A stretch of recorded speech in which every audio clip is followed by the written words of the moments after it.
ഞാൻ എന്റെ സ്റ്റൈലൊന്ന് മാറ്റുകയാണ്. തുടങ്ങുകയല്ലേ. ഒരുപക്ഷെ എനിക്ക് തോന്നുന്നത് ഇതിനൊക്കെ എന്തിനാ ഇങ്ങോട്ട് കെട്ടിക്കണേ ഈശ്വര? കേരള രാഷ്ട്രീയത്തിൽ ഒരുപാട് വിമർശനങ്ങൾ ഏൽക്കേണ്ടി വന്ന ഒരാൾ തന്നെയാണ്. ഈ ചെക്കന്റെ സംസാരം എനിക്ക് തീരെ പിടിക്കില്ല കേട്ടോ. ഞാനൊരു മണ്ടനാണെന്ന് വീണ്ടും വീണ്ടും തെളിയിച്ചോണ്ടിരിക്കുകയാണല്ലേ. ഞാൻ സത്യം പറയും. വിമർശിക്കുന്നവരെ ശത്രുക്കളായിട്ട് ഞാൻ കാണാറില്ല. എല്ലില്ലാത്ത നാക്കല്ലേ, ആർക്ക് എന്താ പറഞ്ഞുകൂടാത്തത്? അപ്പൊ നമ്മൾ രണ്ടു തോണി സഞ്ചരിക്കേണ്ടതല്ല. ഒരു ഘട്ടത്തില് നമ്മുടെ AKG സെന്ററിലേക്ക് ഞാൻ ചെല്ലുകയാണ്. ഭയങ്കര ലാഗ്, മനസ്സിലായില്ല? അതായത് ഭയങ്കര എച്ചില്. അപ്പോ അവിടെ മുമ്പില് കുറച്ച് ആളുകൾ കൂടി ഇരിക്കുന്ന ഒരു സ്ഥലമുണ്ട്. കുറെ ആൾക്കാർ കൂടി ഇരിക്കുകയാണ് അവിടെ. നിങ്ങളെ ചങ്ങാതിമാര് തന്നെ. ഇതൊക്കെ ഞങ്ങളോട് പറഞ്ഞത് എന്തിനാണ്? അത് പറഞ്ഞാൽ നീ ഞെട്ടരുത്. ഇരിക്കുകയാണ്. അപ്പോൾ ഒരാൾ അക്കൂട്ടത്തിൽ പറയാണ്, എത്ര ആളുകൾ വണ്ടി കൂട്ടി മരിക്കുന്നു, ഇയാൾ വണ്ടി ആക്സിഡന്റ് പോലും ഉണ്ടാകുന്നില്ലാലോ.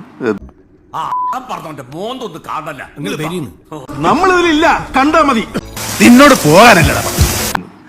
അയാളുടെ സുഹൃത്തുക്കളോട് പറയുന്നെങ്കിലും കേൾക്കുന്ന കൂട്ടത്തിൽ എല്ലാവരും ഉണ്ടാവുമല്ലോ. അങ്ങനെ നാട്ടുകാരുടെ മുൻപിൽ താൻ ഒരു വഷളനാക്കി, ഒരു നിഷ്ഠൂരനാക്കി. തൃപ്തിയായില്ലേ എനിക്ക്? സ്വയം ഒരു കോമാളി ആവാണ്ടിരിക്കുക. അപ്പോ അതെല്ലാം ആഗ്രഹിക്കുന്ന ആളുകളും നമ്മളെ കൂട്ടത്തിലുണ്ട് നടന്നത്. ഇത് ഇവിടെ കൊണ്ട് തീർന്നു. നന്നായി. മരണത്തെ കുറിച്ച് അങ്ങ് പേടിയുണ്ടോ? കുറച്ച് മര്യാദയിലെ ഭാഷ ഉപയോഗിക്കും. ഇവിടെ പറയുന്ന നിനക്കില്ലേലും കേൾക്കുന്ന എനിക്കില്ലടാ ഒരു ചളുപ്പ്.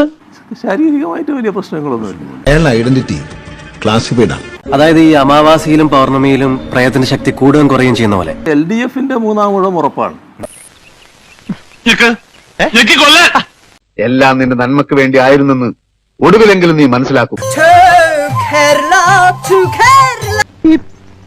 ശരിയായിട്ട് പോട്ടെ.